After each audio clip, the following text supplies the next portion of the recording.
দীর্ঘ প্রতীক্ষার অবসান ঘটতে যাচ্ছে। টানা 2 বছরের স্থবিরতা কাটিয়ে আগামী জুন মাসেই পুরো দমে খুলছে মালয়েশিয়ার শ্রমবাজার। আর এবারের যাত্রা হতে যাচ্ছে আগের চেয়ে সম্পূর্ণ আলাদা এবং স্বচ্ছ। সিন্ডিকেট মুক্ত এই নতুন পদ্ধতিতে সাধারণ শ্রমিকদের জন্য থাকছে বড় ধরনের চমক। বিস্তারিত জানতে ভিডিওটি শেষ পর্যন্ত দেখুন।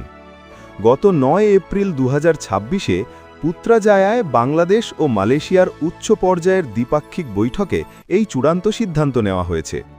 অতীতে 100 সিন্ডিকেটের যে একচেটিয়া আধিপত্য ছিল তা এবার পুরোপুরি বন্ধ করা হচ্ছে। স্বচ্ছতা নিশ্চিত করতে এবার কর্মী বাছাই এবং ভিসা প্রসেসিং হবে কৃত্রিম বুদ্ধিমত্তা বা এআই চালিত ডিজিটাল প্ল্যাটফর্মের মাধ্যমে।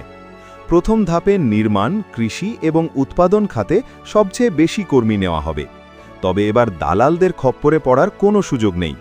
সরকার নির্ধারিত বৈধ এজেন্সির মাধ্যমেই কেবল আবেদন করা যাবে। জুনের প্রথম সপ্তাহ থেকেই হয়তো নতুন করে কলিং ভিসা ইস্যু হওয়ার ঘোষণা আসবে। যারা দীর্ঘদিন ধরে পাসপোর্ট করে অপেক্ষায় আছেন তাদের জন্য এটি জীবনের নতুন এক মোড় হতে পারে। প্রবাসী ভাইদের জন্য এই সুযোগটি যেন কোনোভাবেই হাতছাড়া না হয়।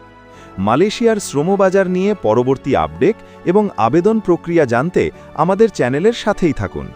ভিডিওটি ভালো লাগলে শেয়ার এবং সাবস্ক্রাইব করুন, যাতে আপনার পরিচিত অন্য প্রবাসীরাও এই খবরটি জানতে পারে। ধন্যবাদ।